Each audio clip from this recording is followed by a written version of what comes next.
tengo la versión de Visual Studio 2017 en mi máquina instalada. Me adentré en lo que es el modelo MVC, eh, pero haciendo cosas muy puntuales. Por ejemplo, en la empresa donde laboro hay un sistema hecho en Visual Basic, en Visual Studio 2015, y entonces para mí es un reto ayudarlos a ellos. Lo que pasa es que el sistema está en Venezuela, entonces mi reto es poder yo hacerle un upgrade a todo el sistema. Pero no me doy a tiempo, no me doy a tiempo. Entonces, hace tiempo atrás, un compañero a la empresa donde trabajo, porque la casa, el grupo de desarrolladores está en Miami, ¿no? Entonces ellos me dijeron, mira, investiga sobre Blazor, a ver si nos puedes echar una mano con esto. Pero bueno, ellos saben que yo estoy en otras cosas, entonces no me he podido dedicar. Y nada, he tenido experiencia en SQL Server, o sea, eso es con Store Procedure, eso sí, por lo general hago mantenimiento a Store Procedure o saco data. A la empresa donde laboro, el sistema está en AS400, entonces lo importamos a tablas de SQL Server. Y también el último trabajo que he hecho es reportes en Power BI. Esa es mi experiencia así de lo que he tenido con la programación. Ah, ok, perfecto, perfecto. ¿Y vos, Luis? Bueno, yo tengo ahorita como alrededor de 3 años, igual programando, soy como recién egresado, entonces recién de que salí me puse a trabajar con todo el ambiente de Microsoft, con C#, y entonces es la experiencia que tengo para trabajar en sistemas grandes, dando soporte a las aplicaciones que ya están hechas. Ok, sí, ya me imagino, bueno, los sistemas más grandes son sistemas empresariales, ¿verdad? Una pregunta, ¿y estás con .NET, el framework, o con .NET Core? Con .NET Framework, igual El apenas normal. estaba revisando la teoría y los links de Ok. la documentación de .NET. Me imagino que estás con el 4.7 o 4.8, uno de esos, ¿verdad? Sí, 4.7. Ok, ok. ¿Y vos, Mario? Hola, buena tarde. Yo, al igual que Armando, comencé con Visual Basic 6 hace algunos añitos. Actualmente, hace unos 2, 3 años más o menos, empecé con C Sharp, a aprender un poquito, pero me he mantenido más en el ambiente de WinForms. Y ahora, pues, migrar a la web, lo que vamos a aprender, es parte de los objetivos ahora. Gracias. Ah, ok, perfecto. Bueno, estás en buen momento. A mí WinForms me encanta porque, bueno, los formularios son, pues, ya se sabe que, digamos, para la parte moderna están ¿cómo se llama? No se ven tan bonitos como lo más nuevo, ¿verdad? Pero es súper útil y el desarrollo en WinForms es bastante, ¿cómo se llama? Amigable al desarrollador. Y tenés una gran ventaja. em, el próximo año, como a mitades del 2022, Microsoft está por hacer oficial el release de MAUI Blazor. Entonces vas a poder tener tu aplicación en WinForms migrada a .NET Core, ¿verdad? Y además vas a poder tener la posibilidad de utilizar tu WinForms y tener formularios ahí mismo donde utilizas Blazor. Entonces puedes tener una aplicación híbrida interesante. Entonces te sirve para que no tengas que, ¿cómo se llama? Rehacer el código que ya está sirviendo y puedas agregar cosas nuevas con interfaz moderna. Entonces va a estar bastante bonito. Ok. em, sí, sí, eso está súper útil. De hecho, voy a ver, ahorita me fijo si todavía tengo una demo de eso y se las enseño. Pero todavía está en preview, entonces hay unas pulguillas, ¿verdad? Para variar. Pero ya está en preview, no sé. Es lo normal. Ok, bueno, voy a comenzar. Para los que no saben, Blazor básicamente es un framework para desarrollo de interfaces de usuario. Lo que, o una de los objetivos es facilitarle a los desarrolladores, especialmente a los desarrolladores.NET, que puedan reutilizar las mismas habilidades que ya tienen del desarrollo en .NET para desarrollar aplicaciones web full stack, básicamente desde la capa de acceso a datos hasta la capa de interfaz. Entonces, regálame un momento, por favor. Entonces, tradicionalmente, la capa de interfaz en aplicaciones modernas se hace con lo que se conoce como single page applications, ¿verdad? O aplicaciones de una sola página, donde utilizas frameworks como Angular, React, Vue o algún otro que al final siempre terminan basados en JavaScript y generalmente lo que hacen es lo que se conoce como una transpilación. Agarran tu código, digamos el de Angular, lo agarran. El de Angular usualmente se programa en TypeScript últimamente, de verdad, desde hace como 3 o 5 años tal vez. Y al final eso lo que te hace es no compila, sino lo que hace es transpilar. Convierte ese código en código JavaScript y al final el navegador lo interpreta, ¿verdad? Entonces, al final de cuentas, vos lo que estás haciendo es ejecutando JavaScript, ¿verdad? Es súper útil, JavaScript es muy útil, pero, digamos, al utilizar Angular, al utilizar Vue, al utilizar React, tenés que aprender un framework adicional, ¿verdad?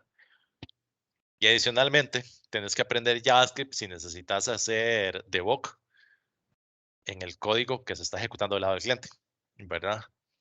Entonces, una de las cosas que Microsoft está tratando es facilitar la entrada a desarrolladores nuevos. Incluso si ustedes vieron, ahora están las cosas que se llaman como top level statements y ahora ya ni siquiera necesitas crear clases, sino que puedes hacer todo el código chorreado desde el program.cs y eso es para que desarrolladores de otras tecnologías no tengan que estar aprendiendo muchas cosas de estructura, sino que puedan comenzar a desarrollar de una vez, ¿verdad? Entonces, toda la estrategia de Microsoft últimamente es basada en eso, facilitar la entrada. Y Blazor es el desarrollo full stack facilitado. ¿Qué hace Blazor?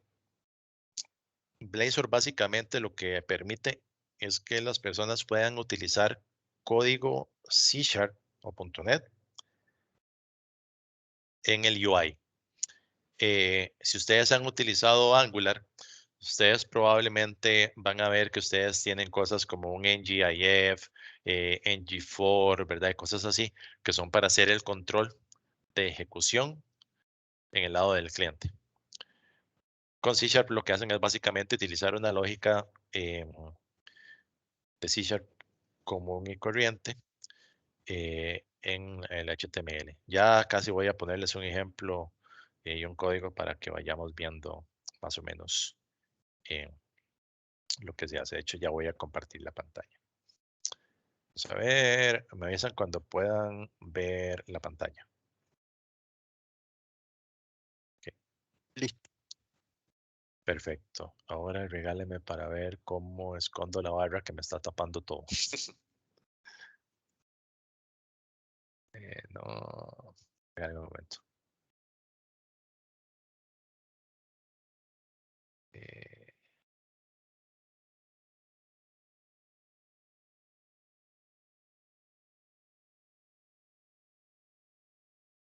Perdón, regáleme un momento que es que me estaba tapando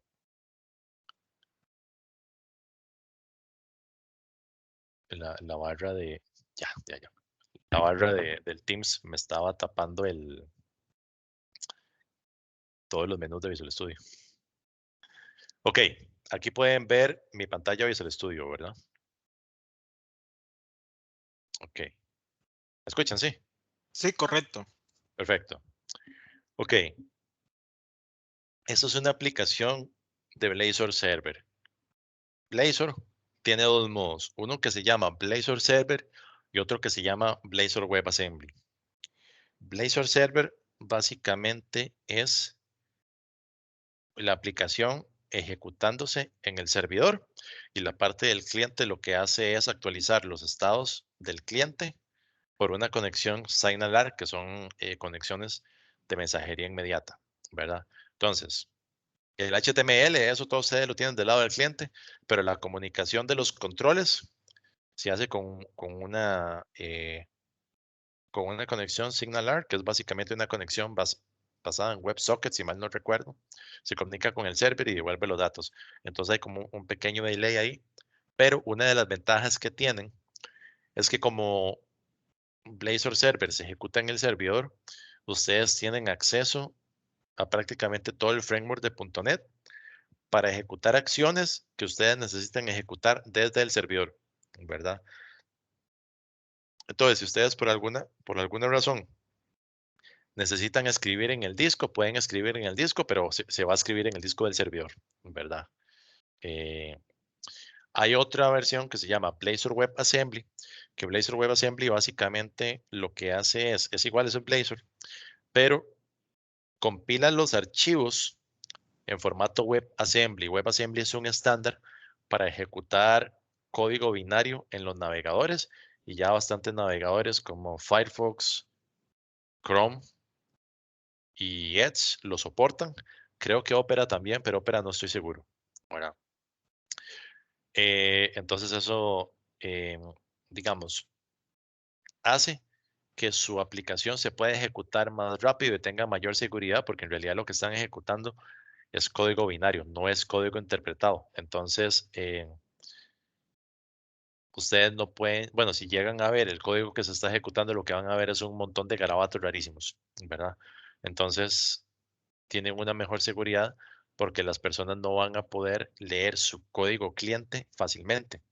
Al contrario que con un código JavaScript. Ustedes en ese caso sí van a poder ver el JavaScript, ¿verdad? E incluso lo que se hace usualmente es hacer un proceso que se llama obfuscación, que es básicamente ponerle como renombrar las funciones y hacer eh, que se llaman A, se llaman B, se llaman C, ¿verdad? Y hacer un montón de, ¿cómo se llama? De llamadas así, que si usted lo lee, no es fácilmente, no es fácil de leer para un ser humano, pero si usted se pone con paciencia a llegar a verlo, usted puede ver toda la ejecución que está haciendo cada cosa, ¿verdad? Entonces ya vamos a ver un ejemplo de estos dos. Esta es una aplicación Blazor, Blazor Server. Para crearla, ustedes en Visual Studio le dan File, perdón porque yo tengo el Visual Studio en inglés, entonces aquí todo va a estar en inglés. Le dan File, le dan Project y ustedes buscan aquí Blazor. Blazor está disponible desde el Visual Studio 2019. En el 2019 creo que ya tienen acceso hasta el 5.0 y en el 2022 tienen acceso a Blazor con el framework de .NET 6. ¿Verdad? Como pueden ver acá, está Blazor Server y el Blazor WebAssembly. Ustedes lo crean y ustedes siguen el wizard, ¿verdad?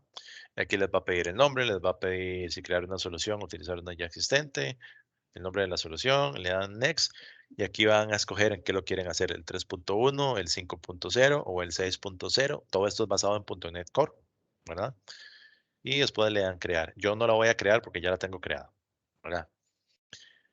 Cuando ustedes crean un proyecto de Blazor Server, les va a crear una estructura como esta. Va a crear un archivo program.cs, un app.razor, un imports.razor, un folder de share, un folder de pages, un folder de data, el www.root y el properties. Y este custom components yo lo agregué. Bueno, y les crea el archivo app settings.json. Bien. Para los que no saben, generalmente el punto de ejecución de cualquier aplicación en .NET va a estar en un archivo que termina en program.cs, ¿verdad?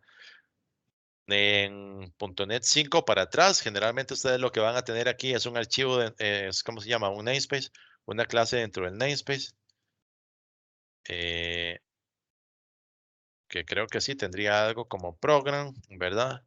Y adentro tendría public static void main, que recibe un string args, y aquí tendrían toda la lógica de ejecución, ¿verdad? Con Visual Studio 2022 y en .NET 6.0 Microsoft cambió las plantillas y ahora están utilizando lo que conocen ellos como top level statement. Entonces ustedes no necesitan crear un namespace y no necesitan crear una clase, sino que pueden chorrear todo el código aquí, ¿verdad? Entonces, como ven, al final de cuentas, esto por debajo lo que les hace, en realidad les crea este código dentro de un método que se llama main, ¿verdad? Nada más que ustedes, mientras están desarrollando, no lo ven, ¿verdad? Como ven, aquí crean el builder. El builder básicamente es el constructor, no, bueno, es que en español se traduce constructor. Es básicamente el objeto que van a utilizar para preparar la aplicación, para poder ejecutarla. Entonces, hay varios tipos de builder. Este es un builder de web application, ¿verdad? Y aquí ustedes agregan los servicios. Para los que no saben, eso ya sí lo vamos a ver después. Estas son cosas básicas de .NET Core. Aquí están agregando soporte, lo que se conoce como servicios dentro de la colección de servicios por inyección de dependencias o dependency injection. Entonces aquí básicamente lo que está haciendo es habilitando el uso de archivos Razor, habilitando el uso de Blazor Server. Y aquí está registrando un singleton. Básicamente hacer que siempre que se solicite una instancia de esta clase sea la misma, ¿verdad? Que exista solo una instancia de esto, de hecho. Aquí lo está construyendo, aquí está creando ya la aplicación. Y aquí abajo van a ver donde se ejecuta el run. Aquí básicamente la aplicación ya se ejecuta y es donde ustedes ven ya sea la consola o el navegador, ¿verdad? Pero esta es la preparación. Y en Blazor Server, esto es una de las cosas más importantes. Ven que tiene este fallback to page /_host. Esto básicamente lo que les dice es cuando se ejecute la aplicación, el fallback o la página por defecto, cuando la ruta no hace match con ninguna otra, va a ejecutar este _host. Este _host va a ser un archivo que está dentro de Pages. Para los que han utilizado MVC, estos son los archivos CSHTML de MVC que uno utiliza, las vistas normales, ¿verdad? Pero la diferencia aquí está que este host básicamente lo que está haciendo es preparando la aplicación para soportar Blazor. Entonces, como pueden ver acá, aquí le está diciendo, utilicemos el layout, que es este archivo _layout. Este archivo _layout está aquí. Y adicionalmente, vean que tiene dentro de este div, yo lo agregué. Van a tener un componente donde le va a decir el componente va a ser de tipo, y le pasan el tipo de una clase que esté dentro del proyecto. Y el render mode, en el caso de Blazor Server, va a ser server pre-render. Básicamente aquí lo que le está diciendo es que todo lo que se va a renderizar para el cliente se va a renderizar en el servidor y se va a transmitir esa información al cliente. Algo similar a lo que se hace con MVC, que es todo el código se ejecuta en el servidor y al final al cliente lo que se le devuelve es el código HTML ya renderizado desde el servidor, ¿verdad? Es algo similar. Este app es un app que va a estar acá, que como pueden ver, ahora sí cambia la extensión y es un archivo app.razor. Esta ya es la configuración de la aplicación en Blazor. Este router básicamente lo que hace es habilitarles que cuando ustedes escriban una ruta o una dirección URL, la va a tomar este router, la va a procesar y los va a redirigir a esa página o a la página que corresponda a la página o al componente que corresponda al URL que ustedes pusieron en el router, en el URL, en el browser, perdón. ¿Tienen alguna pregunta hasta ahí? Ok. Nada más déjenme ver si hay alguien más. No, ok. Aquí les está diciendo, ok, el router lo está configurando. Básicamente aquí le está diciendo, el assembly, donde para el router va a ser este assembly y lo va a tomar a partir de este application, ¿verdad? Y les va a decir básicamente el default layout va a ser este main layout. Entonces aquí les está diciendo básicamente es, para este router, vaya y procese un layout por defecto, que es este layout dentro de este assembly, ¿verdad? Entonces ya vamos a ver una cosa. El primer layout que habíamos visto es este, que no lo enseñé. Esto básicamente aquí lo que les está diciendo es la página Razor, no la Blazor, sino que la página Razor, que es el contenedor de su aplicación Blazor, renderícelo con este layout. Este layout aquí tiene el index.html o lo que ustedes tendrían en un index.html. Nada más que aquí, como esto se ejecuta en el servidor, lo tienen en el CSHTML, ¿verdad? Y vean que aquí tiene un render body. Este render body es el render body de MVC, el que se utiliza en páginas Razor, ¿verdad? Y aquí vean que importa un script blazor.server y eso ya es lo que les habilita la parte de server. Este render body les va a hacer el render de básicamente este host y este host va a ser el render de su componente. Su componente va a ir a ejecutar el app.razor y el app.razor ahora sí es el que va a ir a buscar cuál es el componente de Blazor que se tiene que renderizar. Entonces, cuando ustedes lleguen y vayan, por ejemplo, a la ruta por defecto, que es esta, él va a ir a hacer, ok, ejecute el layout, cree todo el layout, reemplace los componentes con lo que tenga que reemplazar, renderice el body, ¿verdad? Renderice el host, renderice el componente y el body del index.html básicamente es, perdón, el body del index va a ser lo que tengan ustedes en esta página. Ok. Todas las páginas en Blazor tienen que tener una ruta. La ruta la definen con @page, entre comillas, un prefijo de slash y la ruta. No sé, varios dado, ¿verdad? Por ejemplo, como ustedes quieran poner. Entonces, básicamente lo que hacen es, cuando el usuario solicita esta ruta dentro de su aplicación, sería este componente el que se va a renderizar y procesa toda esa lógica, ¿verdad?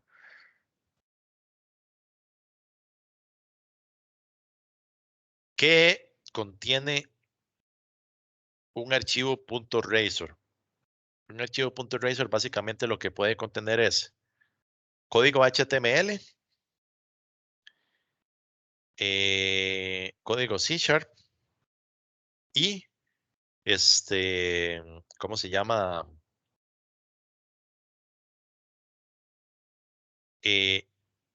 Otros componentes, ¿verdad? En Blazor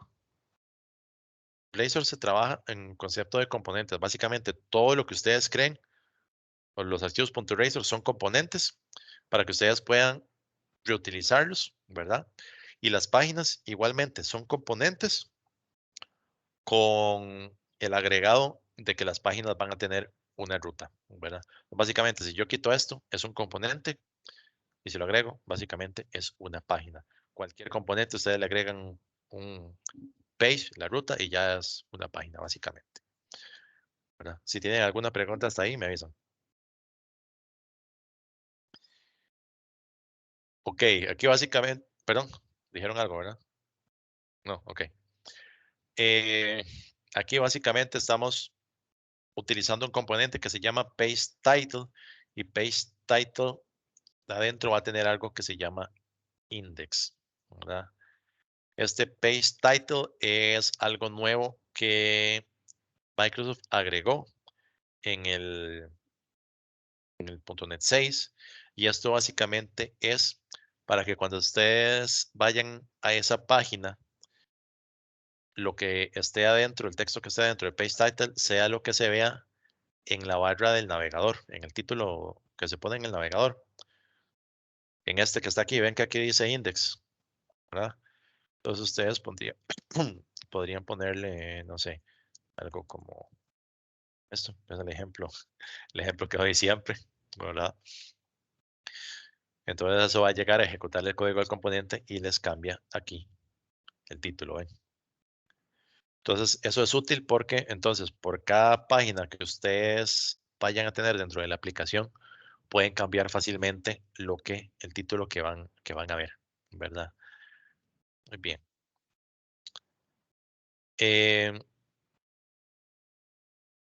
¿Cómo se crean componentes? Básicamente los componentes, ustedes van a algún folder, le dan botón derecho, Add, Razor Component, o en español creo que se llamaría componente Razor, ¿verdad?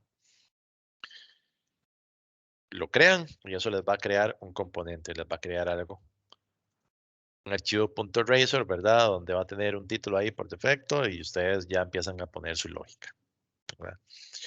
Yo ya tengo unos componentes creados, eso es como para ver ciertas cosillas, interacciones, ¿verdad? Visual Studio por defecto les va a crear solo un archivo .razor, ¿verdad? Donde generalmente tendrían todo el código chorreado, tendrían la sección de código HTML y el uso de componentes, ¿verdad? Que es prácticamente la sección de renderización para que ustedes trabajen la parte visual. Y una sección de código. La sección de código ahí es donde tendrían la definición de variables, los parámetros, lo que van a necesitar de inyección de dependencias para usar los servicios que están agregados o que están preconfigurados. Los métodos del life cycle o del ciclo de vida de la aplicación, ¿verdad? Que ya les voy a enseñar cuáles hay. Y adicionalmente, los métodos propios que ustedes quieran tener para interactuar con controles o con algún proceso dentro de la lógica que ustedes tengan para ese componente o página específico, ¿verdad? Vamos a ver, los componentes pueden recibir parámetros, ¿verdad? Para que ustedes lo puedan hacer dinámicos. Los parámetros pueden ser de varios tipos, pueden ser enteros, pueden ser booleanos, ¿verdad? Pueden ser strings o pueden ser, por ejemplo, como este que se llama render fragment, que ya vamos a ver más o menos qué hacen los render fragments. Y tenemos los métodos. Básicamente ustedes aquí le dan override. Y aquí ven cuáles son los métodos a los que les pueden hacer override. Está el onAfterRender, que básicamente es un método o código que se va a ejecutar después de que ya se renderizaron las cosas en la aplicación. OnInitialize es básicamente cuando se inicializó el componente. Súper importante. OnInitialize y OnInitialize son lo mismo, nada más que en el OnInitialize async. Básicamente es para cuando ustedes necesiten ejecutar funciones asíncronas. Por ejemplo, hacer una llamada a un API, eso lo tienen que hacer con un HTTP client y eso se hace con llamadas asíncronas, entonces tendrían que utilizar ese. Si no, pueden utilizar este, ¿verdad? Importante con el onInitialize. Eso se ejecuta cuando se inicializa el componente. Entonces, si por ejemplo ustedes están en un layout principal, ¿verdad? En el main layout, digamos que es como el global, y ustedes ponen el onInitialize, le ponen un código, ¿verdad? Y ustedes cambian de página por los links, ¿verdad? Si el link al que ustedes van utiliza el mismo componente, ese componente o ese onInitialize no se va a volver a ejecutar porque el componente ya estaba inicializado. Ustedes simplemente lo que están haciendo es cambiando el URL del browser, pero el componente es el mismo, ¿verdad? Entonces hay que tener un cuidadillo con eso. Entonces, para ese tipo de cosas, digamos, pueden utilizar el onAfterRender y preguntan si es el freeze render, o sea, la primera vez, o si no, ¿verdad? Y ya depende y cuál sería la lógica que ustedes quieren hacer. Lo otro que pueden utilizar es onParameterSet. Con eso también hay que tener cuidado porque no es por parámetro. Vamos a ver.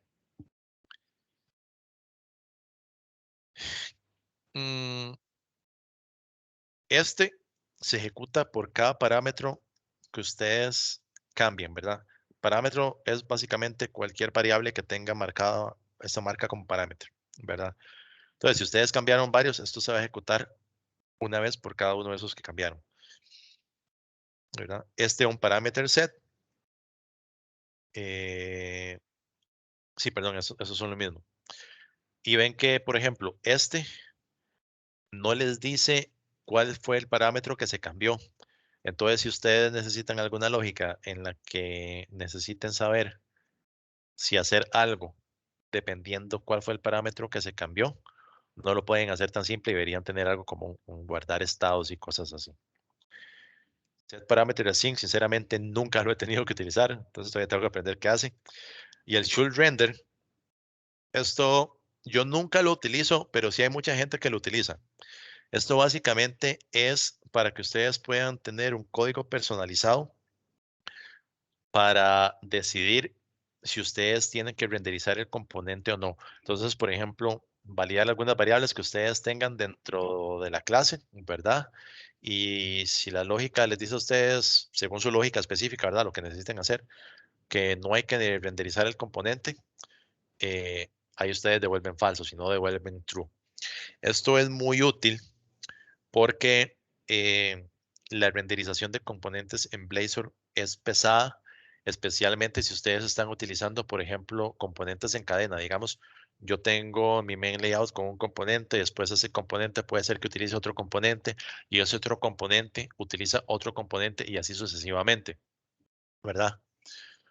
Por defecto, todos esos componentes se van a renderizar y se van a ejecutar. Ahora,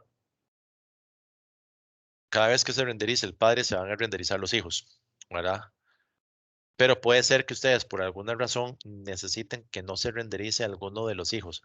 Entonces ahí podrían tener lógica personalizada para que ustedes puedan decidir cuál renderizar y cuál no.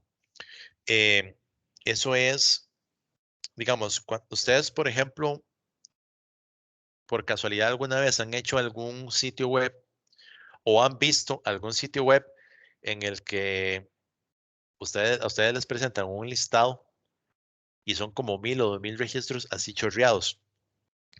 Si a ustedes les ha pasado eso, usualmente una de las cosas que uno va a notar es que a pesar de que ya los datos se trajeron del API, dura mucho renderizando porque es demasiado el código HTML que se tiene que escribir en el navegador, ¿verdad? Eso básicamente tiene una forma o una de las formas ¿cómo se llama? De evitar eso es utilizando esta parte del should render, ¿verdad? O utilizando código zips para ver si se renderiza ese componente completo o no, ¿verdad? ¿Alguna pregunta? ¿Cómo estamos? Eso último que dijiste es porque uno aplica lógica, ¿no? Si quiero renderizar o no, ¿no? Sí, digamos, aquí está, ¿verdad? Ah, bueno, no lo tengo, lo acabo de borrar. Ajá. Digamos que yo sé que esta lógica no va a tener sentido, ¿verdad? Pero por ejemplo, si mensaje es nulo o no tiene nada o es string.empty, aquí retorno falso. De lo contrario, retorno true. Entonces, ¿qué va a pasar? Aquí va a estar validando, por ejemplo, si el mensaje es nulo o no tiene nada, no renderice este componente. Entonces, nada de esto se va a renderizar.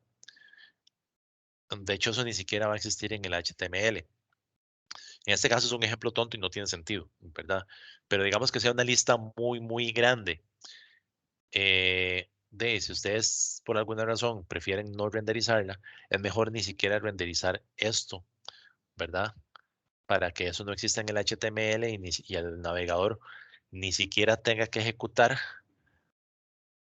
el código de procesamiento del mismo navegador para tener que ir a parsear, leer todos los divs y todo lo que ustedes tengan ahí y los datos, ¿verdad? Cuando no se necesitan, ¿verdad?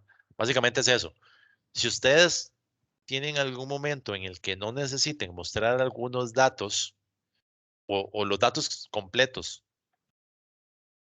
o mejor dicho, Si por alguna razón ustedes necesitan que absolutamente nada del componente se renderice, ustedes van a pueden aprovechar alguna lógica dentro del should render y devolver falso, ¿verdad? De lo contrario, devuelven sí. Entonces, si devuelven falso, absolutamente nada de esto se va a renderizar, ¿verdad? Ahora, eso es la parte de renderización, ¿verdad? Los eventos, sí, al menos el initialize, parameter set y todos esos, sí se ejecutan. El onRender async no se ejecuta si ustedes devuelven falso, ¿verdad? Ok.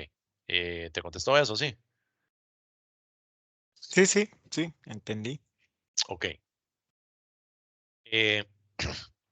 Ahora, vean que aquí, este es un archivo index normal. Vean que la lógica es básicamente código HTML, son estructuras basadas en XML o elementos de HTML, ¿verdad? Eso es un componente. Aquí eso es un botón de HTML común y corriente. Este es un clic. Esto está utilizando JavaScript para que vean cómo se llama, cómo llamar JavaScript desde Blazor y cómo llamar Blazor desde JavaScript para cuando se necesite, ¿verdad? Generalmente, lo ideal es tratar de no utilizar JavaScript desde Blazor, ¿verdad? Porque muchas de las cosas que ustedes pueden hacer en JavaScript las pueden hacer desde Blazor. Pero hay casos en los que no hay de otra. Por ejemplo, si ustedes quieren tener un sitio web en el que quieran imprimir la posición geográfica de la persona que está cargando este sitio web en el navegador, eso se hace con APIs del navegador. Se hace con una cosa que se llama navigator.geolocation, ¿verdad? Eso es puro JavaScript. Entonces, Blazor no tiene nada con lo que uno pueda hacer eso porque eso es propio del navegador como tal. El navegador es el que tiene toda la información de dónde están ustedes, ¿verdad? Lo que pueden hacer, sin embargo, es crear un componente en Blazor que interactúe con o que abstraiga esa lógica de JavaScript y que las personas consuman el componente en Blazor sin tener que interactuar con el JavaScript, ¿verdad? Pero sí, hay casos en específicos en los que sí se necesita el JavaScript. Vamos a ver dónde más. Con la parte, por ejemplo, para cuando ustedes si quieren hacer una captura de la cámara del celular o de la computadora desde el navegador.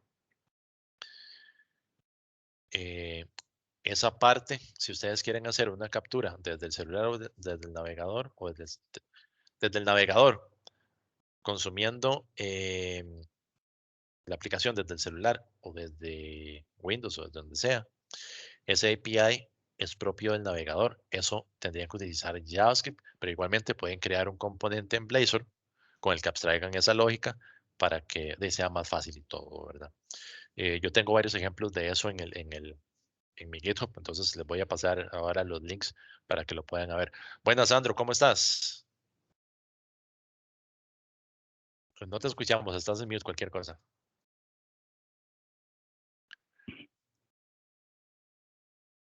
Todo bien, gracias. Ok, perfecto, perfecto. Bueno, vamos a continuar. Estamos hablando un poquito de Blazor Server y cómo es, ¿verdad? Ahorita vuelvo a esta parte y les voy a enseñar básicamente cómo ejecutar acciones desde Blazor. Como les decía, este es básicamente el ejemplo por defecto de Blazor Server, ¿verdad? Para los que no conocían la parte de inyección de dependencias y lo que vimos ahora, que aquí en el program.cs estaba este add singleton weather forecast service, es básicamente para que ustedes puedan utilizar esta instrucción inject, solicitar un tipo de clase. Esto básicamente está definiendo una variable que va a ser de este tipo y el inject es básicamente aquí les está diciendo inyectala o léala de los servicios que ya se registraron. Ya habíamos dicho aquí que se había agregado una clase en Singleton. Entonces, siempre que tenga un inject en la página que sea de este tipo, ya sea yo esté en esta página o esté en otro lado, O incluso si yo hago algo como esto.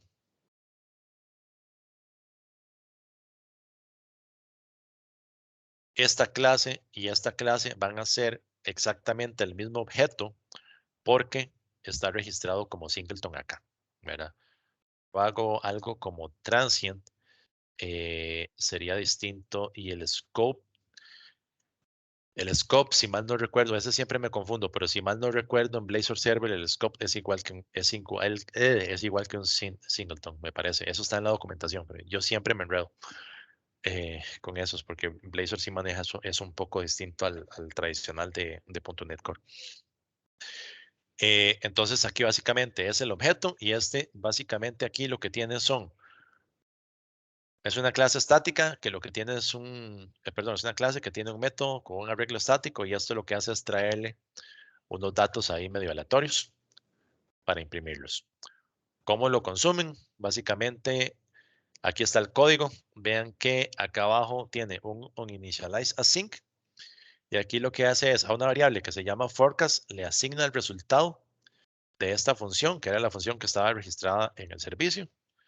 Está declarado aquí arriba, ¿verdad? Y aquí asigna los datos. Y entonces, como cambió el valor, Blazor se comporta parecido a Angular, ¿verdad? En que tiene, cómo se llama esto? Básicamente tiene como una especie de watcher o está siempre evaluando si hubo un cambio en alguna de las variables, ¿verdad? Y si hubo un cambio, pues actualiza la interfaz. Entonces, cuando se carga la aplicación, forecast es igual a nulo, entonces se ve esto, ¿verdad? Luego se ejecuta el onInitialize. Aquí se asigna un valor a esta variable.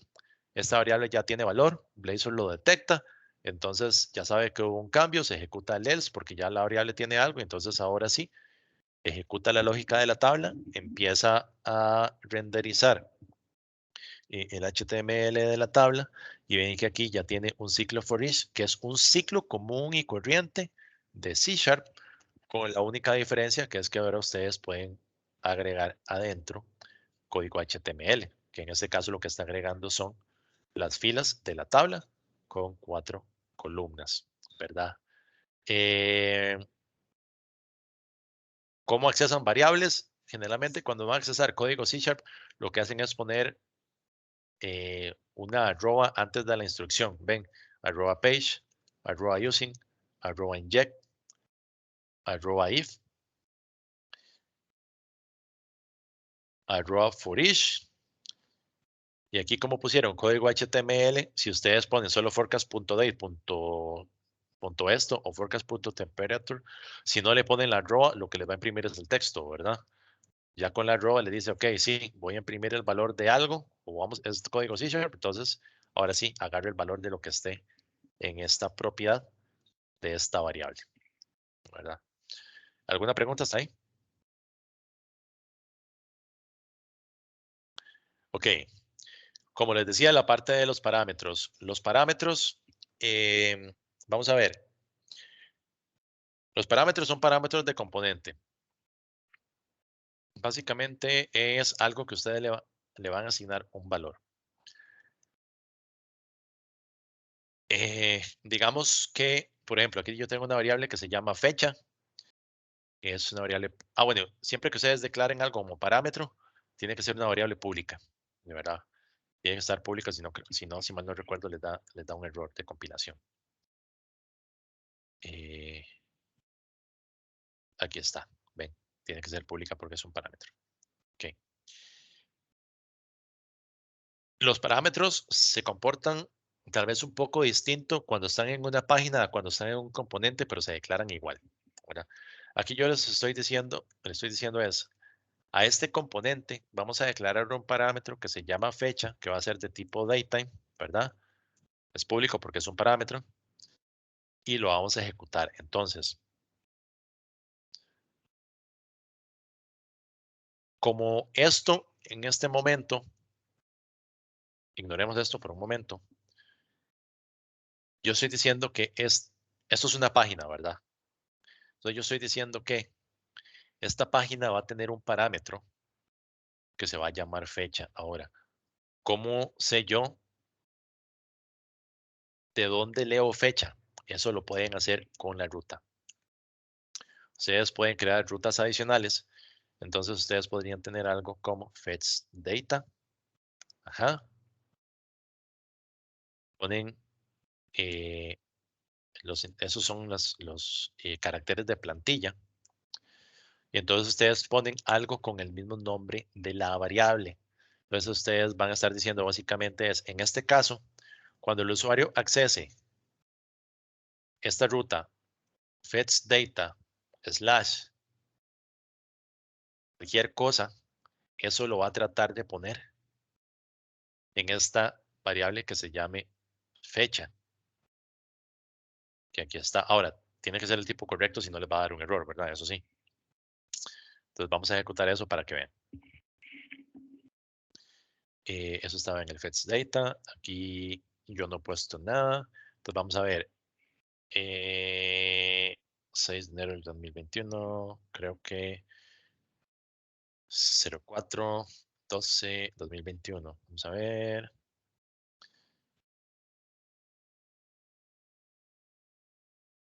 12. Dice.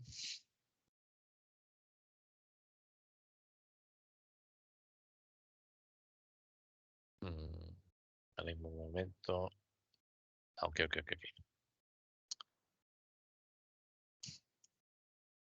Era date o daytime. Ya no me acuerdo cuál era. Ustedes le pueden poner un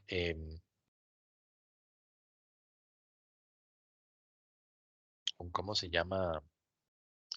Usted puede restringirlo, que sea un entero, que sea un long, que sea un git, que sea, pues ya dije un entero, booleano.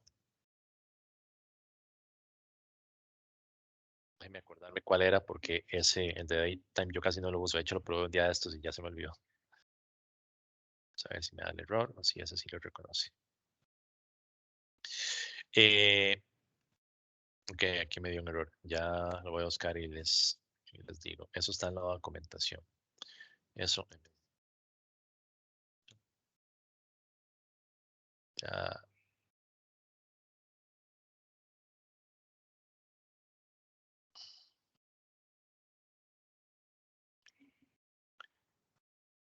Por aquí estaba la tabla donde ustedes podían ver los parámetros. Aquí está. Datetime en minúscula.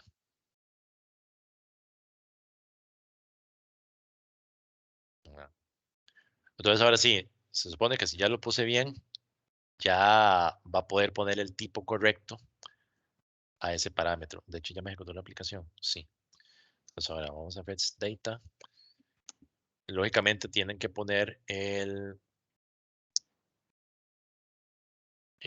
mes de año, el formato correcto acá, ¿verdad?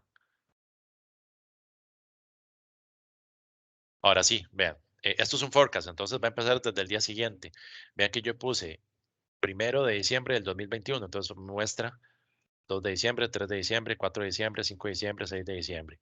Si yo le pongo de marzo, ven, marzo, abril, mayo, junio, julio, agosto. ¿Verdad?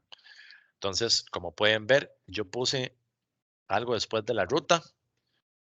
Él mapea la plantilla.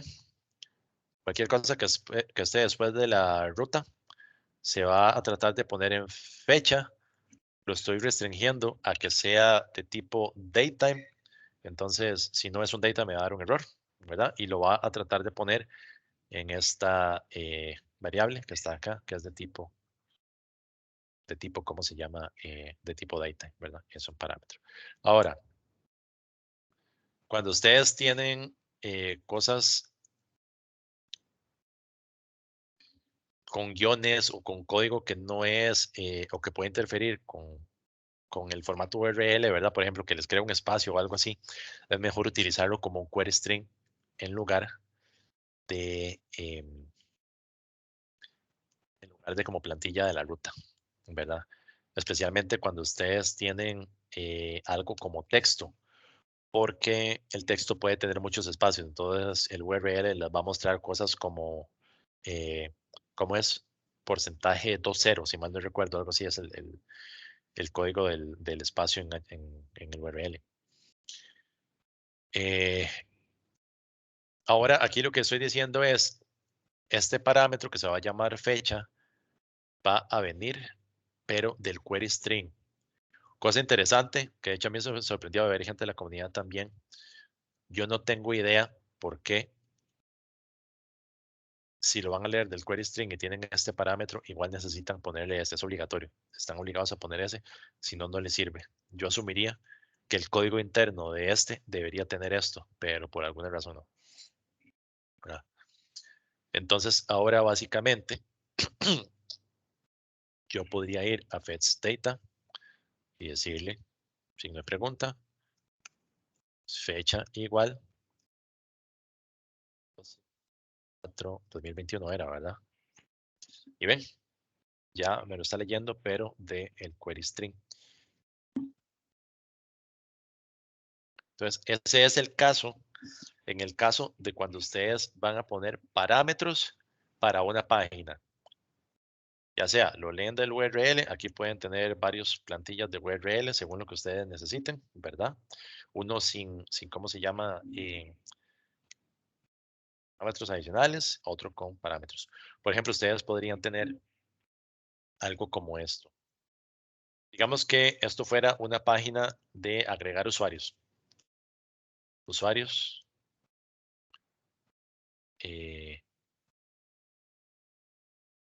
Add or create, ¿verdad? Digamos que ustedes quieren tener, yo no lo recomiendo, pero digamos que ustedes quieren tener la lógica de agregar o editar en el mismo componente, ¿verdad?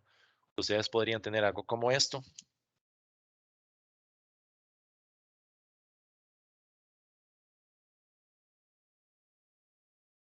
Algo como esto. Entonces podrían tener, asumir, tendrían una variable que se llama user ID, que la podrían tener como nullable, ¿verdad?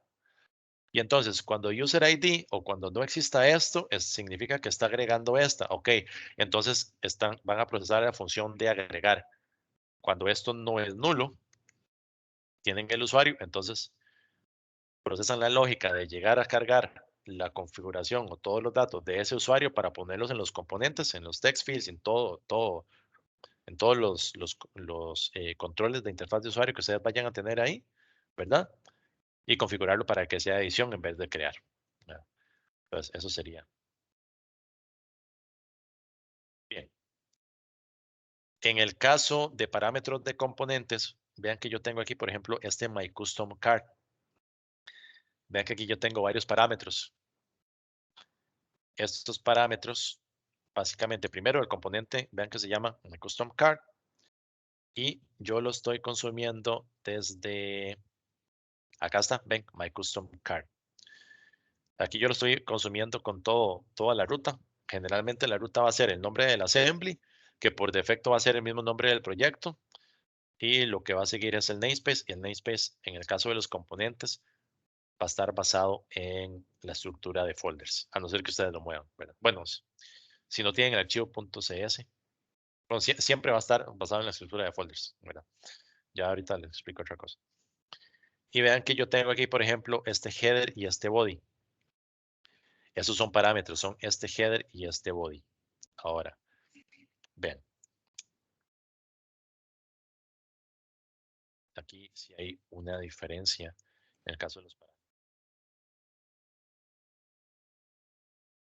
Clic en edad.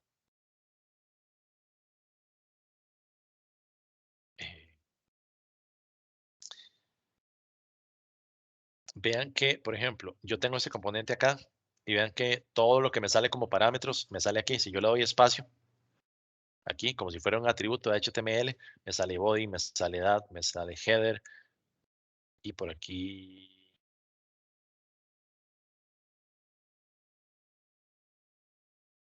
Aquí yo podría ponerle edad, no sé, igual 14 o 20.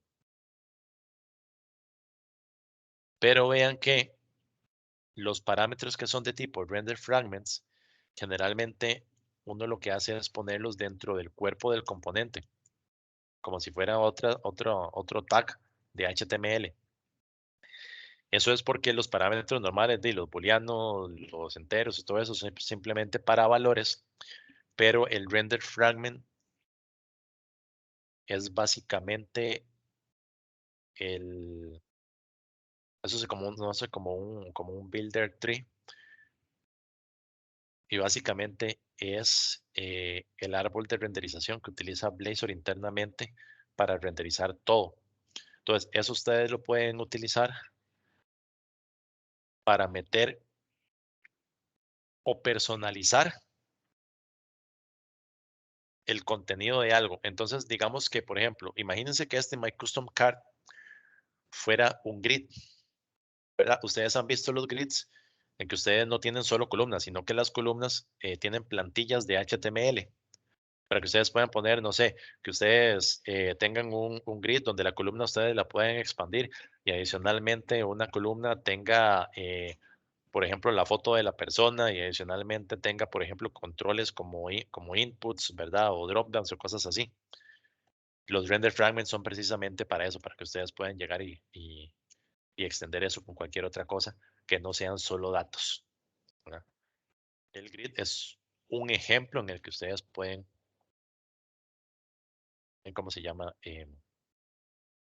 Hacer eso.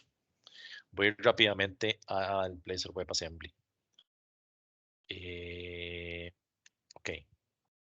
Si tienen alguna pregunta, hablan. Tranquilos.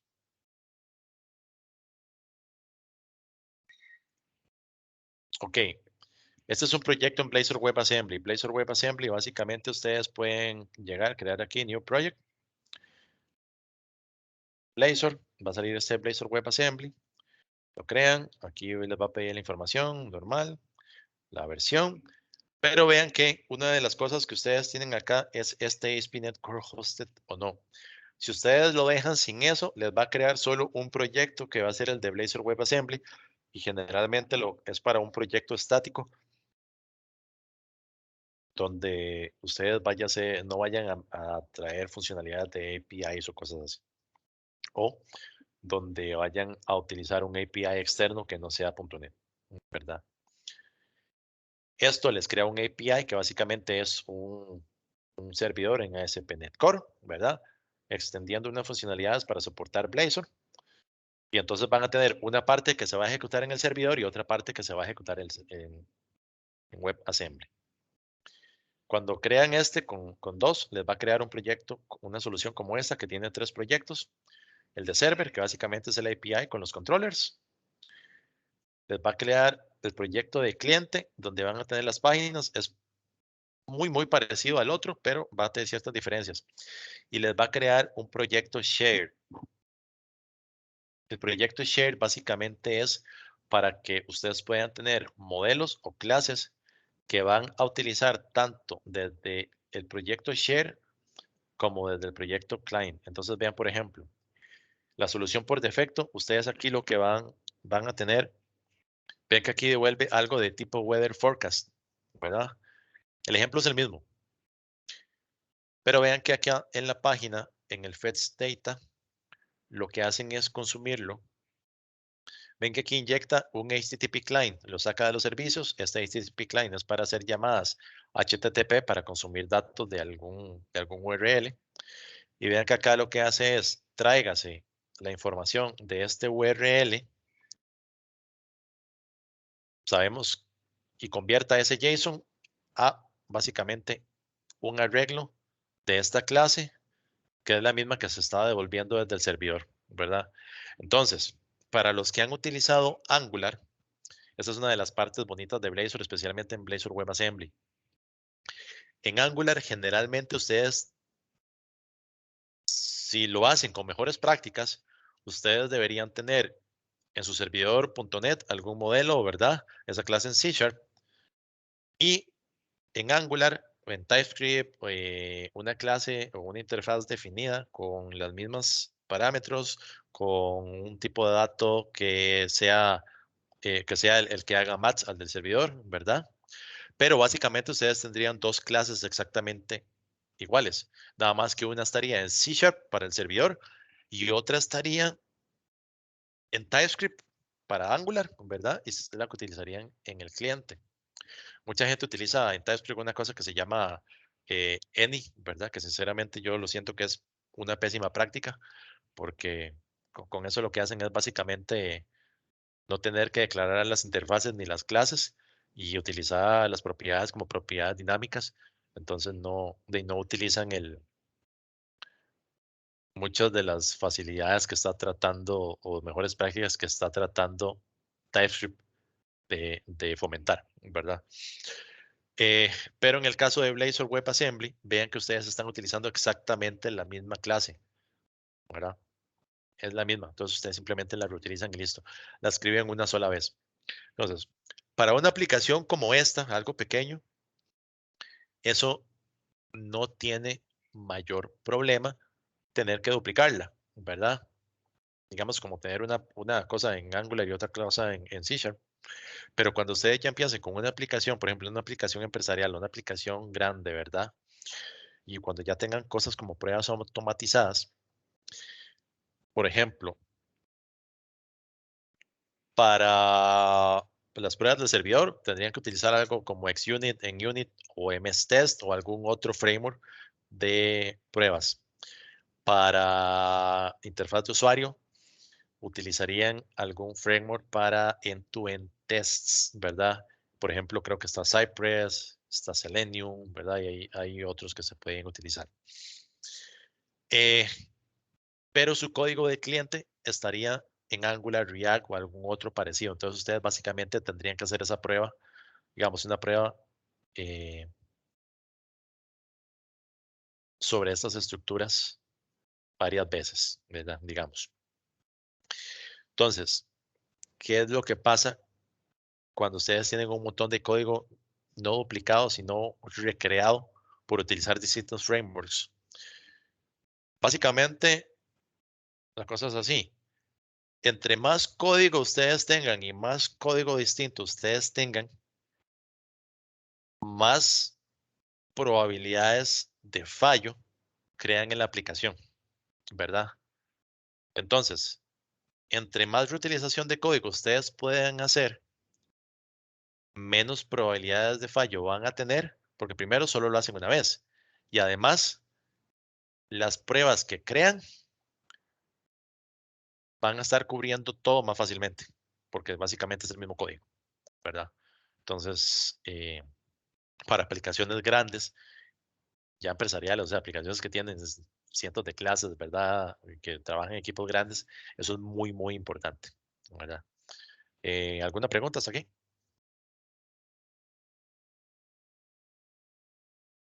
Ok.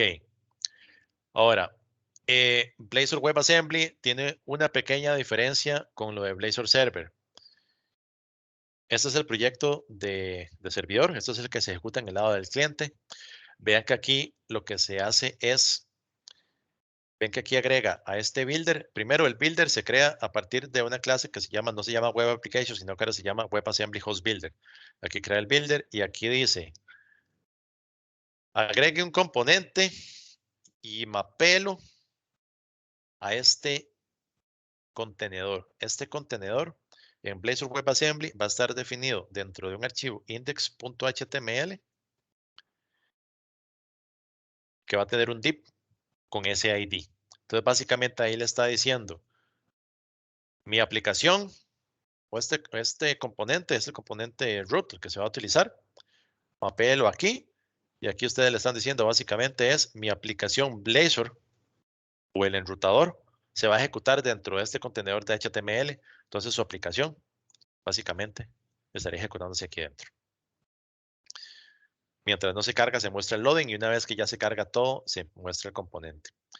El otro cambio que tiene es que como es Blazor WebAssembly y se necesita, en este caso, comunicarse con un servidor, les preconfigura el HTTP client para que puedan hacer request a URLs, ¿verdad? Por el protocolo HTTP.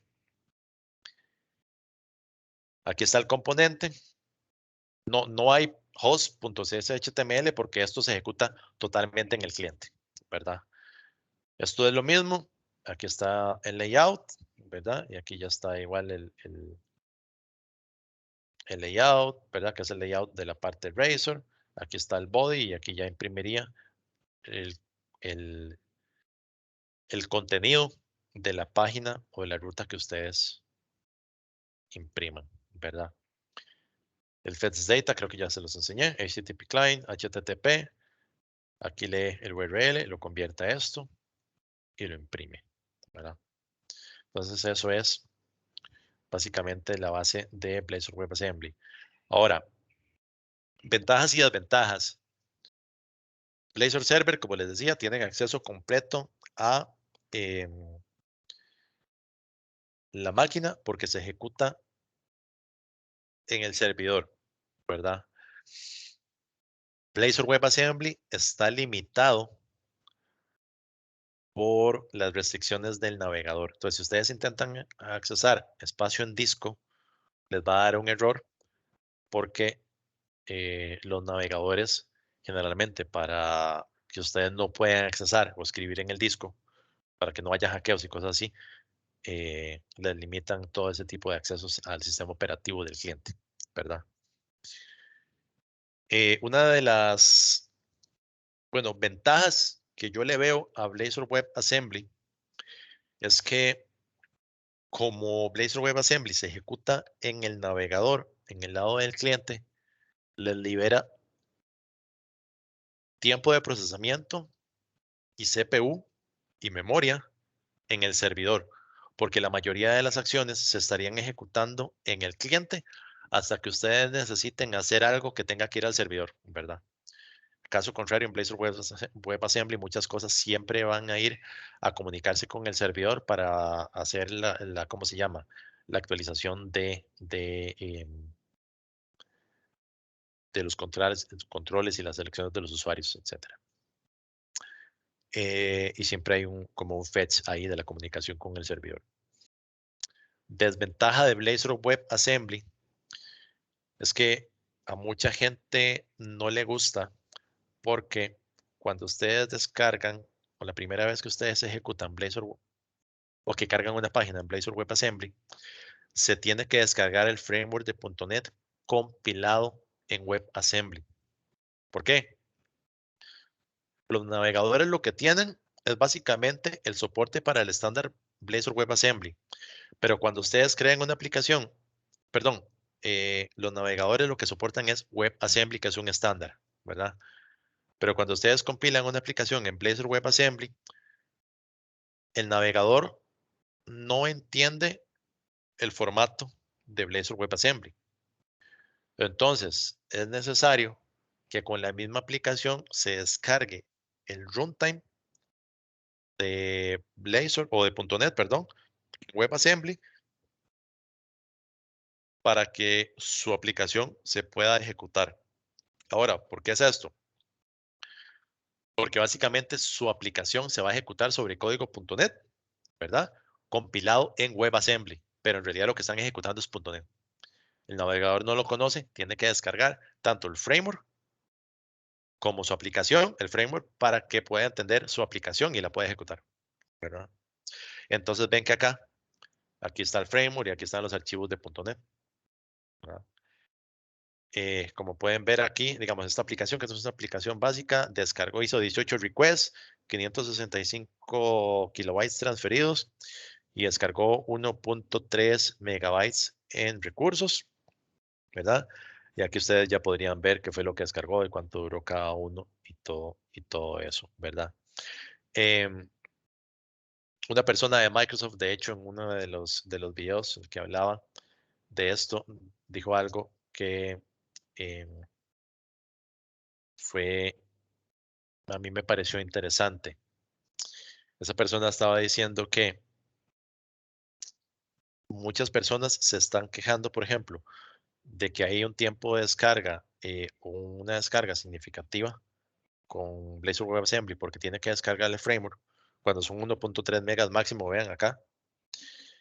Mientras que si ustedes se van, por ejemplo, a cargar algo que uno usa prácticamente todos los días, esto descarga aún más.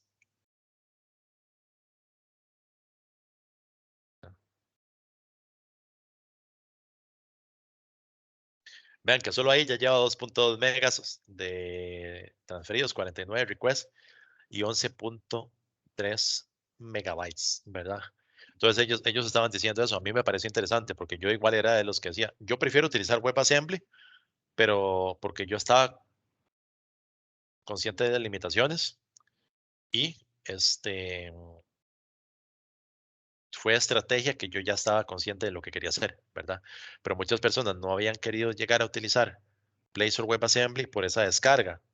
Pero ellos llegaron, dijeron eso, entonces yo me puse a ver un montón de sitios que uno usa todos los días y esto descarga mucho más, entonces en realidad no hay como mucho, en realidad no es tan grande la diferencia por la descarga inicial que hace Blazor WebAssembly para que ustedes puedan ejecutar el framework, ¿verdad? ¿Alguna pregunta hasta acá? Es decir, el impacto no es tan grande como uno lo piensa. No, y de hecho lo optimizaron mucho porque antes, ahora está como 700K, creo que lo que mide el framework. Ok, ahora voy a enseñarles otra cosa que viene el próximo año. Y una de las cosas que vienen. Maui Blazor. Para los que no saben, Maui significa ¿cómo es? Maui. Hijo de pucha, se me olvidó. Es básicamente para que ustedes puedan hacer aplicaciones nativas multiplataforma desde .NET. Es la evolución de Xamarin, ¿verdad?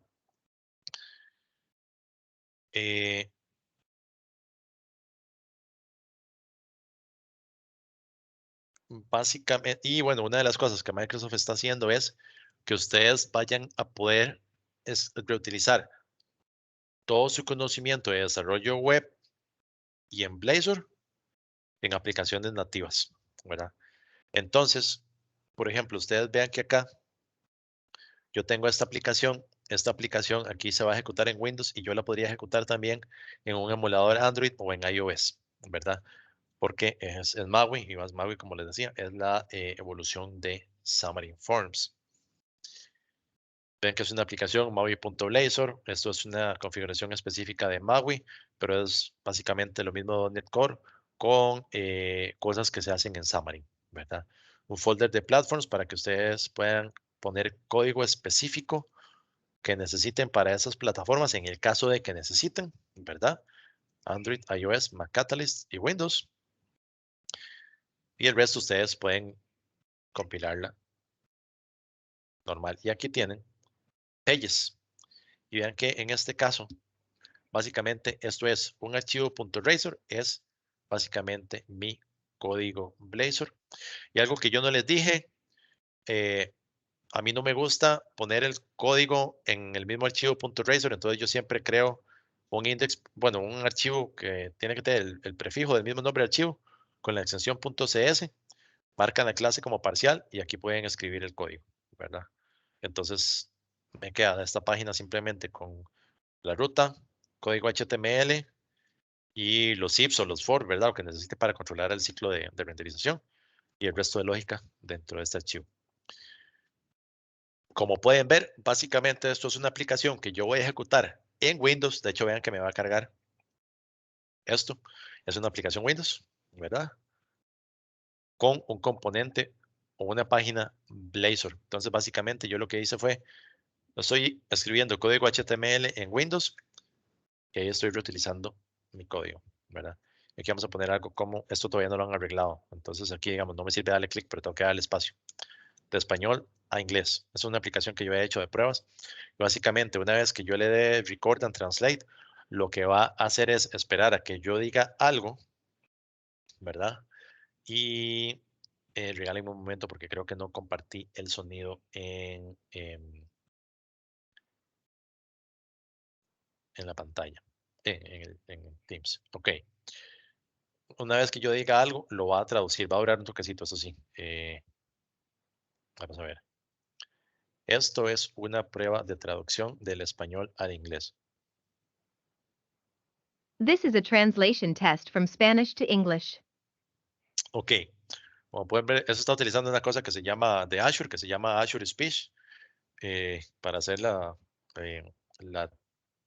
¿cómo se llama eso? Creo que se llama transpeach, básicamente para poder convertir el texto y reconocer la voz, convertirla a texto y después traducirla y convertirla a audio. Pero como pueden ver es código Blazor que se está ejecutando desde MAUI y yo podría llegar y venir aquí. Ahora yo podría llegar a Android y cargar el emulador de Android. Tengo el rato de no cargar esto en Android, entonces probablemente va a tardar un poquito ejecutándolo. Entonces, cualquier duda o qué cosa que quieran comentar, adelante.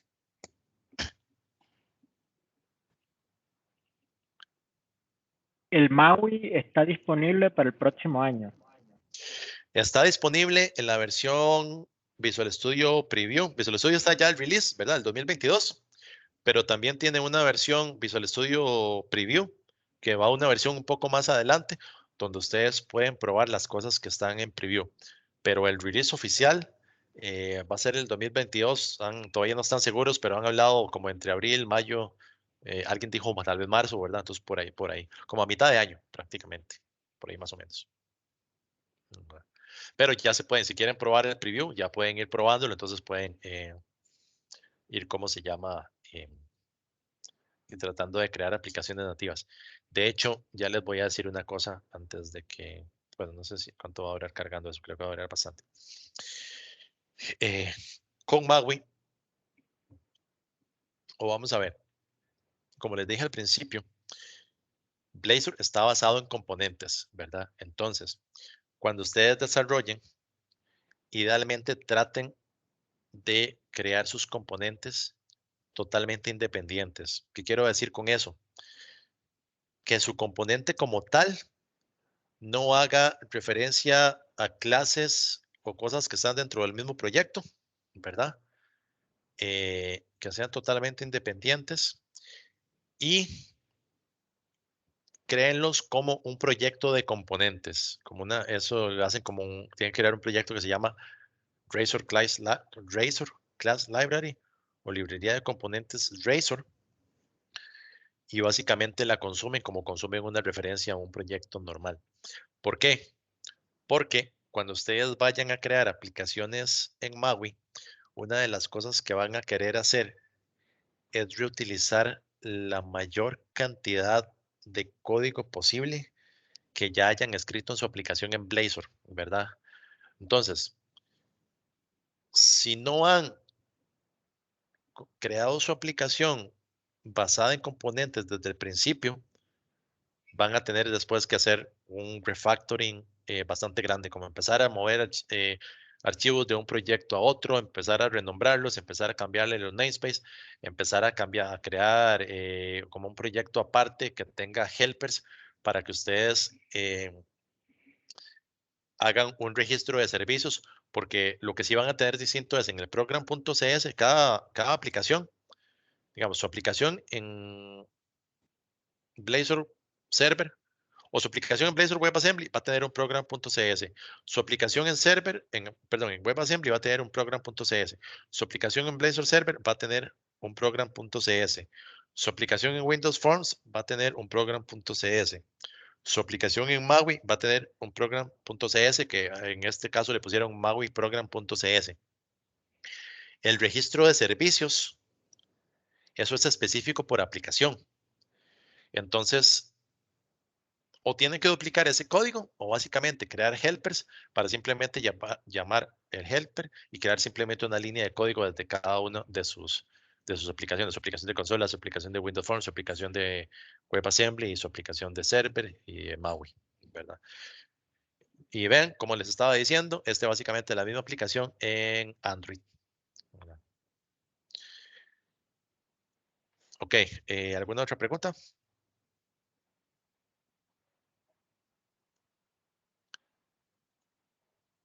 Ok, les voy a enseñar ya una aplicación grande para que vean más o menos lo que les estoy diciendo. Nosotros creamos un sistema que se llama Fairplay 2, que básicamente es un sistema que está buscando tasks. Dame un momento para agregar a Luis. Ok. Nosotros creamos un sistema que se llama FairPlayTube, que FairPlayTube básicamente es una plataforma que está buscando que los creadores de YouTube puedan monetizar su contenido más fácilmente. Entonces, básicamente eso, ellos van a poder subir el contenido a esta plataforma y van a poder vender ya sea el acceso al contenido, vender el fuente del video, ¿verdad? Van a poder vender el fuente del video y van a poder también los creadores crear listas de trabajo y las personas que usen la plataforma van a poder también aplicar a esas listas de trabajo. Por ejemplo, yo como creador puedo decirles, yo subí mis videos ya van a tener automáticamente generados las transcripciones en varios idiomas, pero la transcripción no va a ser exacta porque va a depender mucho de la articulación de la persona, ¿verdad? Y además del idioma en el que se esté hablando. Entonces siempre hay que llegar y ponerles un proceso de edición para que, eh, ¿cómo se llama? Para que quede bien. Perdón, decías, Daniel, se te cortó. No te escucho nada, Daniel. Bueno, vamos a continuar. Lo que les decía. Por ejemplo, vean que acá esto tiene este widget. Esta aplicación está totalmente hecha en Blazor y es open source. Entonces yo ahorita les enseño el código. Vean que aquí tiene ese timeline donde está lo que se detectó por Machine Learning en inglés, pero si yo voy aquí, está en checo, ¿verdad? Y si voy a otro idioma, va a estar en filipino, en francés, ¿verdad? Por ejemplo, veamos francés. Entonces, como les decía, por ejemplo, yo en inglés no tengo una articulación perfecta. Entonces, a veces hay palabras que quedan medio raras y no es mi idioma nativo. Entonces, igual no va a entender bien. Entonces, se puede editar. Entonces, uno de los objetivos que tiene esta plataforma es que yo como creador o cualquier persona como creador pueda llegar y ofrecerle trabajo a alguien diciendo que yo necesito que alguien me mejore la transcripción en el idioma inglés, en el español, en el francés, ¿verdad? Y entonces eso, a final de cuentas, les va a servir para lo que se conoce como Search Engine Optimization. ¿Por qué? Porque si una persona no les entiende lo que ustedes están diciendo, por lo menos pueden llegar a leer el texto y entenderlo si el texto está bien escrito, ¿verdad? Entonces, básicamente es eso. La persona como creador puede llegar a crear un trabajo o una oferta de trabajo para que cualquier usuario pueda llegar a aceptar esa oferta de trabajo, modificar esto, ¿verdad? Y generar algún ingreso. 5, 10 dólares, 20 dólares, una cosa así, depende de lo que se pague, ¿verdad? Lo que quiera pagar el creador, el acuerdo que lleguen. Y al final, entre más, ¿cómo se llama? Entre más trabajos haga el usuario, más va a poder ganar, ¿verdad? Entonces ahí pueden ver eso. Todavía esa parte ya está hecha, pero todavía no está habilitada al público porque tenemos que ver los aspectos legales tenemos que empezar a poner, por ejemplo, disclaimer agreements, ¿verdad? Y toda la parte del montón de texto que nadie lee, ¿verdad? Entonces tenemos que ponerlo porque ya como son cosas con pagos y pagos internacionales y todo eso, sí hay que tener bastante claridad en cómo funciona todo, los términos y toda esa parte, ¿verdad? Las políticas de Eduardo, prueba. ¿lo Adelante. hiciste tú o tienes un grupo de trabajo que te ayuda? ¿Trabajan en Ese lo conjunto? inicié yo. Tengo 2 desarrolladores que me están ayudando. Estamos buscando por ahora gente que quiera participar. Es un proyecto open source. Esto fue diseñado con varios objetivos. Primero, esa parte para monetizar, ¿verdad? Segundo, fue diseñado desde el principio para que las personas puedan aprender a desarrollar con Blazor, ¿verdad? Entonces, aquí pueden ver el código. Cualquier persona puede llegar, incluso hostear su propia plataforma, ¿verdad? Ahora, eso sí, solo para uso personal, ¿verdad? Ya si van a hacer comercial, eso sí, ¿no? Van a tener que pagar licencias y todo, ¿verdad? Sí, porque no es justo que ganen y, y nosotros no ganemos, ¿verdad? Pero aquí está todo el código, aquí está, digamos, el README, aquí dice todo lo que hay, cómo están las cosas. Aquí está el wiki ya les va hablando, digamos, del problema, las razones, vean que aquí pueden navegar, los prerequisitos, les dice incluso cómo configurarlo, el initial setup, que les dice lo que necesitan instalar. Por aquí, creo que en el features incluso ya hay videos, que de hecho son videos desde el mismo sistema para que la gente los vaya viendo, ¿verdad? Entonces ahí pueden ir viendo. Y como pueden ver, digamos, esta es la parte pública. Eso está hecho en Blazor WebAssembly, ¿verdad? Tiene un montón de cosas. Vean que ya tiene, por ejemplo, ads. Ahí pueden ver cómo se utiliza Google Ads desde Blazor. Están cosas, por ejemplo, Buy Me a Coffee, que Buy Me a Coffee es una forma de monetización para creadores. Básicamente es las personas pueden llegar y donar algo y soportarlos y además pueden crear membresías. Entonces, por ejemplo, para cuando el creador llega y crea blogs o artículos que van a ser cerrados ¿cómo se llama? Para los miembros pagan una suscripción mensual y solo para ellos. Entonces nosotros lo que estamos haciendo es ahorita los códigos. Yo generalmente no comparto código fuente en los videos como una estrategia educativa, porque a la gente le gusta mucho copiar y pegar el código, ¿verdad? Pero cuando uno copia y pega el código, generalmente no aprende porque no está haciendo el proceso de transcribirlo, ¿verdad? Entonces yo generalmente me he negado a compartir el código en los videos, pero entonces ahora lo que estoy haciendo es, y no, la gente que quiera el código, los vamos a poner ahí, pero solo en los artículos cerrados y solo en las personas que van a ayudar, ¿verdad? Sacrificamos un poco esa parte educativa, ¿verdad? Pero paguen, ¿verdad? Algo ahí, una suscripción pequeña, ¿verdad? Entonces es como se llama, esas cosas con las que uno puede hacer con Buy Me a Coffee. Eh, Vean que aquí tiene, por ejemplo, links, que ustedes pueden agregar links de monetización, que ustedes pueden utilizar Buy Me a Coffee y Amazon. Entonces, ahorita como solo hay videos míos, son míos, pero digamos que este sea, por ejemplo, alguno de ustedes que cree videos educativos, videos de fútbol o de lo que sea, ustedes agregarían su propio perfil, ¿verdad? Entonces, por ejemplo, aquí, esto, en vez de llevarlos a mis videos, los llevaría a los videos suyos, ¿verdad? Del canal de YouTube. Entonces, mata a dos pájaros de un solo tiro. Crean videos desde la plataforma, los podrían vender y adicionalmente pueden agregar o ver los últimos 50 videos que ustedes tengan en YouTube, ¿verdad? Entonces, ¿cómo funciona esto? Digamos que ustedes, por ejemplo, no han alcanzado el threshold de monetización en YouTube, ¿verdad? Los pueden subir acá, pueden venderlos, ¿verdad?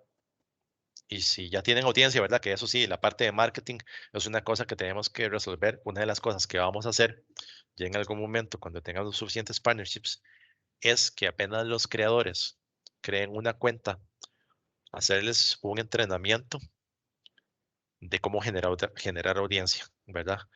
Porque primero el sistema es pequeño todavía, casi no tiene usuarios porque están validados, sí tiene visitas, pero solo vamos a dejar, digamos, agregar usuarios que sepamos quiénes son para prevenir casos que han pasado en YouTube y otras plataformas con usuarios anónimos, ¿verdad?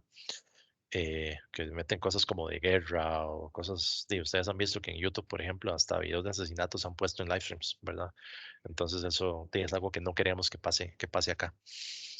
Pero eventualmente va a estar todo eso, nomás que es un proceso largo. Pero sí, entonces ustedes podrían llegar, subir los videos acá, venderlos, si ya tienen audiencia, se los podrían comprar, ¿verdad? Pero igual en algún momento vamos a hacer esa parte de entrenar a todas las personas, a cada creador nuevo, para que puedan educarse en cómo generar una audiencia, que es una de las cosas que más le cuesta a la gente, ¿verdad? Y si no conoce audiencia y no conoce mercadeo, les va a costar mucho eh,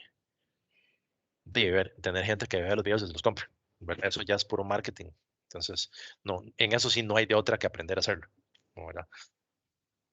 Y una de las cosas que se va a implementar también es algo como, por ejemplo, ustedes han visto en Twitch que Twitch tiene que cuando un creador no está haciendo live, recomienda el live stream de alguien más o los videos de alguien más. Entonces, esas cosas se van a tomar y se van a agregar acá. Pero, como les decía, es una plataforma que es open source. Varios modelos de licenciamiento, ¿verdad? Cualquier persona puede hostearlo personalmente para uso personal. Pueden utilizar eso, que ahí sí vamos a tener varios planes. Y adicionalmente vamos a, ¿cómo se llama? A crear varias suscripciones y hacer para ya empresas planes personalizados para que lo puedan utilizar internamente. Es una aplicación que está hecha en Blazor. Aquí pueden ver cómo se pueden hacer cosas como dividir los proyectos en componentes. Vean, por ejemplo, que la mayoría de los componentes están creados acá porque nosotros ya teníamos en cuenta que cuando viniera Maui Blazor íbamos a tener la aplicación nativa que se va a ver exactamente igual que la aplicación web, ¿verdad? Desde celular. Entonces ya lo teníamos pensado para poder ser reutilizado desde Maui Blazor. Como vieron ahora, es otra aplicación que hay que crear, ¿verdad? Entonces hay que dividir esto en bastantes proyectos. Está hecho en una arquitectura de capas tradicional porque como es open source, una de las recomendaciones que se daban, yo nunca había hecho cosas open source, ya serias, solo había compartido, digamos, proyectos en GitHub y cosas así, pero nunca había hecho una estrategia de desarrollo open source como una plataforma. Y una de las recomendaciones que hacen para crear proyectos open source es que los sistemas estén hechos de una forma minimizada para disminuir la dificultad de entrada de los nuevos desarrolladores. Y de hecho es una cosa que he visto, las personas que han querido, como todavía es una plataforma que no muchas personas conocen, son pocas las personas que en realidad van a apoyar, pero sí hay, generalmente son las personas que quieren aprender cómo hacer algo. Ha sido como gente que quiere arreglar algo de documentación o gente que quiere arreglar alguna sección de la interfaz de usuario, ¿verdad? Eh, entonces, han sido personas que han sido, por ejemplo, desarrolladores de frontend que no conocen nada de C#, entonces no van a poder llegar y configurar toda la aplicación, ¿verdad? Y si la ven, o no la entienden porque solo conocen un área, ¿verdad? Y cosas así. Entonces, está hecho con una arquitectura de capas bastante básica, precisamente para disminuir ¿cómo se llama? Esa dificultad de entrada para poder desarrollar. Y aquí pueden ver cómo comunicarse con el API. Eso, así, básicamente este es el proyecto de servidor, donde están el proyecto de servidor, ¿verdad? Los controllers de servidor están en un proyecto aparte por una estrategia que habíamos utilizado para Reflection, para el sitio administrativo, ¿verdad? Está el proyecto cliente. El proyecto cliente básicamente aquí tiene en las páginas, se comunica con el API, con esos están creados como clientes tipados. Por aquí ven que está este User YouTube Channel Client Service. Esto es básicamente todas las clases o toda la comunicación con el API está creado en un proyecto que se llama Client Services, donde cada uno de estos básicamente está hecho como, básicamente es casi que por cada tabla, lo estamos creando como una entidad o un dominio propio, ¿verdad? Entonces siempre va a haber como un search, una tabla user profile, una tabla user request. Entonces va a haber un user client controller, user profile controller, user request controller y también va a haber un search, un user client service, ¿verdad? Y entonces se va a ejecutar en esa jerarquía. Y todo está hecho, la mayoría con constantes, para tratar de disminuir en la medida de lo posible el código quemado. Entonces pueden verla. Eso está en, bueno, fairplaytube.pticostarrica.com, esta dirección, ¿verdad? O pueden entrar a mi GitHub, github.com /f11kb/fairplay2. Y básicamente aquí pueden ver. Aquí están estos issues. Estos issues básicamente son tareas. Aquí está este label. Y las cosas que están, ustedes pueden filtrar este label por Good First Issue. Estos son básicamente tareas que están creadas para que cualquier persona que quiera participar en open source, si quieren llegar y donar tiempo, pueden llegar y crearlas, ¿verdad? Son cosas que están planeadas para hacerse en algún momento, que no son, digamos, vitales en este momento, que cualquier persona puede agarrar y empezar, ya sea aprender a utilizar la plataforma, ver el código y todo, y ¿cómo se llama? Y sentirse útil también, ¿verdad? ¿Alguna pregunta?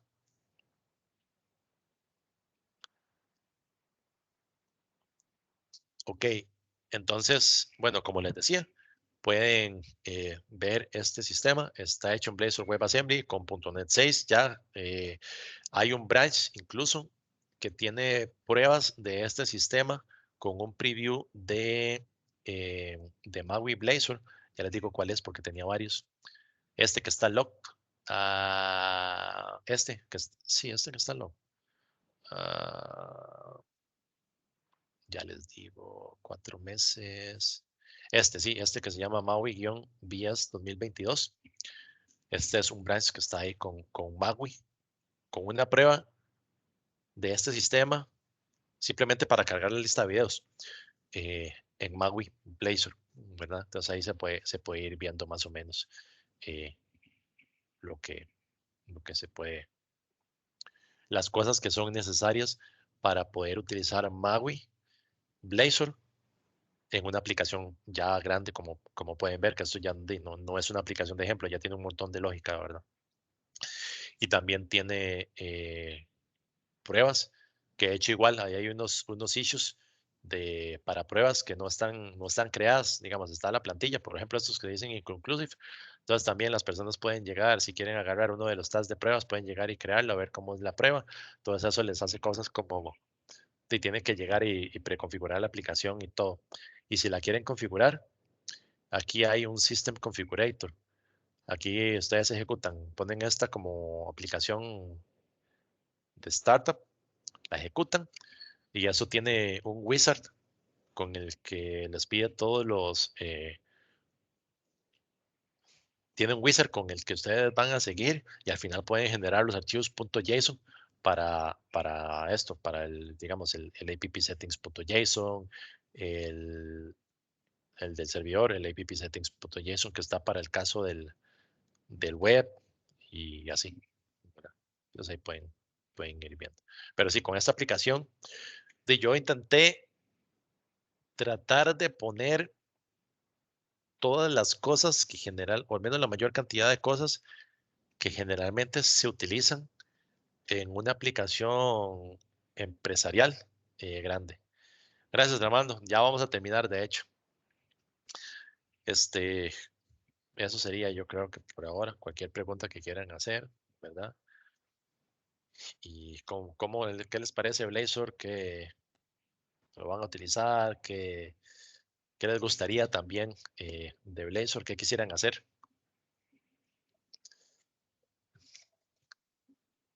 Daniel.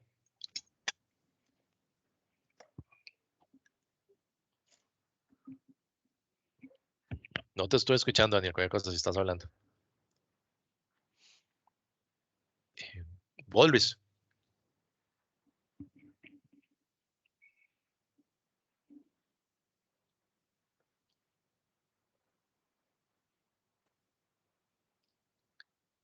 Mario o Sandro, no escucho a nadie, yo creo que todo el mundo está viendo ahorita. No, gracias primero por todo tu tiempo. Está bien interesante poder aprender esto para el futuro, para poder aplicar todo y reutilizar el código en una sola. Está bien genial. Sí, de hecho, bueno, ahorita como no nos dio tiempo, como no nos dio tiempo porque me pasé un toquecito, voy a grabar un video con esa parte de Windows Forms que ahora les estaba diciendo de cómo se puede utilizar Blazor desde Windows Forms para el caso que me dijeron ahora. Esa parte creo que también está, creo que está en preview también, tengo que revisar.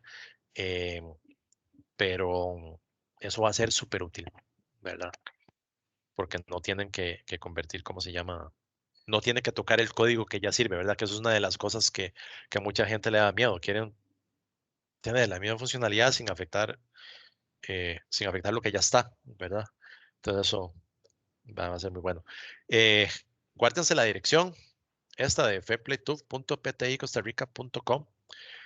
Primero porque ahí es donde voy a estar subiendo principalmente los videos. Segundo porque necesito que lo vean más gente para que me ayuden con los ads para monetizarlos, generando tráfico, ¿verdad? Entonces ahí ¿cómo se llama? Pueden ir viendo. Si quieren, se pueden crear una cuenta. El sistema ya tiene, está agregándose la funcionalidad para que cuando se suban videos les llegue, ¿verdad? Si ya están siguiendo, por ejemplo, una persona, les llega una notificación de que esa persona subió un video, entonces pueden llegar y verlo, ¿verdad? Algo como YouTube, de hecho, ya mucha de esa funcionalidad está. Hay cosas que hay que mejorar la interfaz y todo. De hecho, como pueden ver, la interfaz está semi básica, está horrible, pero ya tiene un montón de funcionalidad y está con localización también. Entonces ya ahí pueden, si no entienden inglés o español, ya ahí pueden irse a este globito y ya pueden cambiarlo y ver muchas de las cosas. Si quieren crear la cuenta, básicamente lo que hacen es entran al sistema, le dan aquí, iniciar sesión. Aquí los va a llevar acá. Si no tienen la cuenta, le dan sign up. Les va a pedir que esto no lo he podido poner en español porque el framework que utiliza esto ya esto no es de Blazor, eso es de Azure Active Directory y con un componente de Blazor, pero el componente del framework para hacer eso todavía no tiene soporte para pasar parámetros en el query string. Entonces, esta parte solo en inglés por ahora. Ahí crean la cuenta y una vez que crean la cuenta, una cosa que sí les va a pasar es que les va a pedir un código de invitación. A mí me va a llegar un correo, entonces yo voy a ver cuáles son las personas y yo les mando el código de invitación. Eso está hecho para que no cualquier persona pueda crear la cuenta, precisamente por eso que les estaba diciendo, porque queremos tener usuarios validados para que no lleguen a pasar esos casos feos que han pasado en YouTube y en otras plataformas con live streams y cosas de videos que no deberían estar en ese tipo de plataformas, ¿verdad? Para seguridad y todo. Pero ahí les paso el link y cualquier cosa les paso el video. Más bien, muchísimas gracias y nos vemos entonces cualquier cosa. Muchísimas gracias. Súper importantes los conocimientos y agradezco y un saludo para todos desde Bolivia. Con mucho gusto, con mucho gusto. Ah, bueno, y antes de que se me olvide, los que no están suscritos en el canal de YouTube, ahí se pueden suscribir también. De hecho, los links están en ese mismo, ¿cómo se llama? En el mismo sitio de FairPlayTube. Bueno, que tengan muy buena día. Gracias. Nos vemos.